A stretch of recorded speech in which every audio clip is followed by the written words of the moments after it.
most hiring mistakes don't happen because you didn't interview well enough. They happen because you don't have enough data on the candidates that you're interviewing to make the best possible hiring decision. So I started feeding ChatGPT with CVs, interviews, assessments, and even the role description.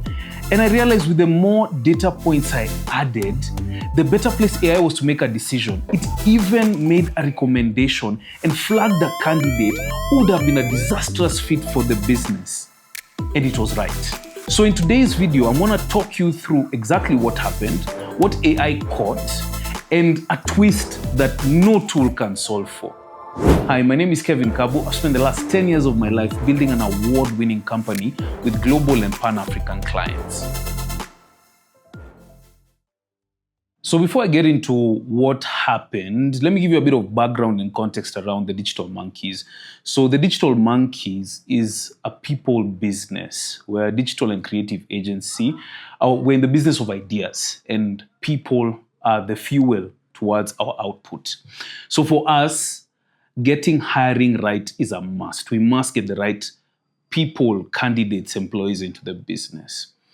And our recruiting process has evolved over time. So in the beginning, we had a human resource consultant who used to come in, do the shortlisting, look at a bunch of CVs, attend the interviews with us, and then we do a reference check. But over time, things have changed. We now have a capability assessment to try and see how they perform in a work sample, like the job they'll be coming into the agency to do. We've also added a behavioural assessment to test for the values, cultural fit. We've also added a cognitive test to test for, problem solving, like how do people think through problems, the solutions, can they deal with challenges all on their own with the support that the company can give them. And this was added to our structured interviews. So we do interviews in a very specific way, ask the same set of questions so that we can evaluate each answer against the same candidates and the same role. And then a reference check just to triangulate and see whether what these guys are saying in the interview checks out when you talk to someone who they used to work with. So there was a time where I'd landed a couple of clients and we needed to hire for an account manager, we needed to hire for an account executive, and we needed to hire for a social media manager. So for this particular exercise, I decided, you know what? This is the perfect opportunity for us to have human and AI working hand in hand. So I fed all the HR and recruiting process documents into AI. And what I mean by this is our vision, our mission, our values, the goals of each department, the roles and responsibilities, the JDs. And I also added the cognitive assessment results, the behavioral assessment results, the structured interview transcripts, and the reference checks. All this went into ChatGPT. And what I wanted to find out was very simple. Would AI pick up on the signals that we normally do, like as human beings, the intuitive side of it with experience? And would it change its mind with additional changes to data? Let me start with the two candidates where the process was relatively straightforward. So we're hiring for an account manager. There were 5 candidates who went through the same process where we uploaded their CVs, assessment results, the interview transcripts, and the interview panel and AI agreed on the outcome for the candidate to choose. So this candidate made it through because we were looking for someone who has strong business development skills to match what the client needed at the time. And we both recommended the same candidate, so we hired him. For the second role, the account executive, there were 2 shortlisted candidates. And again, the interview panel and AI, with all the data points that we had, agreed on the candidate to choose. So there was an operational kind of edge that this candidate had that we articulated in different ways with AI, but we had come to the same decision as part of that interview panel. So we hired him. And the interesting thing is that the things that we are picking up on as the interview panel, as human beings, were the same things that AI was triangulating with. So it was like values fit, culture fit, in terms of the strengths that came out in the assessments and the role description that ChatGPT had, we were moving on well. Where it became interesting was the social media management hire. There were 3 candidates for the social media management hire. Let's call them James, Sarah, and Aisha. So in round 1, we just fed AI with the interviews only. And ChatGPT recommended James as the top performer. And the interview panel was split on this. So some people were like, James actually is the best candidate.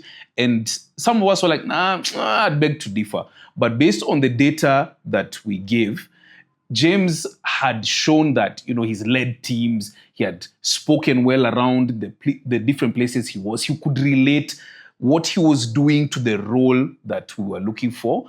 And he performed well, and ChatGPT picked this up. In round 2, where we updated the CVs into ChatGPT, again, James emerged top. And this is because his CV had similar roles to what we're looking to recruit for. He had similar experiences to the kind of client that we were getting. And the interview panel was like, okay, if his CV is looking that good, then I guess then we're moving on the right track. Where things really changed is where we uploaded the assessments. So it turns out James did not complete the behavioural assessment. So there were gaps, and this made him score very poorly. And he also scored very poorly on the cognitive test. And this is where Sarah's light shone bright. She performed best in the cognitive test. She performed best in the behavioural assessment. And Aisha was tracking at a close second. So she wasn't that far in terms of her scores in the cognitive test, and she wasn't that far off from Sarah in her results in the behavioural test. And this is where the decision flipped entirely. So based on adding this piece of data into how we're going to assess the candidate, AI recommended that Sarah is the best candidate for this role. And this is where it's good to have a multi-process and multi-stage interview process where you have different data points that help us better predict whether this candidate is going to be a fit and perform for the kind of work we're looking to give them. And without that assessment data, we were heading for the wrong hire. We were going to hire James. And this additional data helped us course correct and make the right choice for the business. So we made Sarah an offer, and as life would have it, she was way outside our budget range. So her expectations versus our budget, we couldn't bridge that gap. And unfortunately, we had to pass on her as the candidate of choice recommended by AI.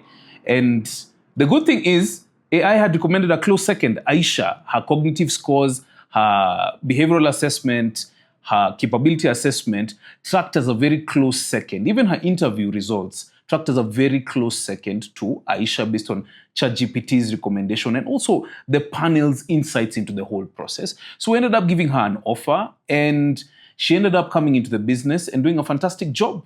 And this is a reality that we just must face. So AI gave us the best recommendation that it could. But unfortunately, the business has its own realities with budgets. And budgets, there is no tool that can fix a budget that you don't have. Here's what I took away from running this process. Number 1, data quality determines decision quality. So when we uploaded the CVs, interviews, they gave a recommendation based on what that data had. And when we added the assessment, the decision changed completely. And this is invaluable because even if we didn't use AI for this process, if you looked at someone's capability assessment, like you give them an assessment to do based on the work they're going to come in, and no matter how well they talked in the interview, if this work you didn't feel like they did a good job on this capability assessment, then it's also an insight that you can use to make a decision, right? So these data points that we use and we have actually determine the quality of the decisions that we make. Number 2, AI removes in-person bias. So someone can walk into the interview well-dressed, smelling good, talking great. But at the end of the day, if the data doesn't show that, if the assessments are off, if, they've not performed well in the things that would predict them being a good fit for the organization, then you'd have a at least a place where you can be like, okay, maybe they're just good at interviews and maybe they crack the right jokes and say the right things, but maybe when they come in, they won't be able to do the work that we have for them. And then the third one is AI doesn't solve everything. Give us a great recommendation, but at the end of the day, if you don't have the budgets for it, you don't have the budgets for it. So no matter how great the candidate outcome could be, at the end of the day, business realities take the day. And now we use AI as an integral part of our recruiting process because it enables us to make better decisions. Both man and machine working together yields a really good outcome for us, and it has made our hiring process that much better for getting the right people into the business. So that brings us to the end of today's video. If you want to know how you can prepare for very difficult conversations with employees, I made a video on creating a firing room and role-playing with ChatGPT, which you can watch right here. And let me know in the comments what kind of content you want me to create more of, and I'll be sure to do that.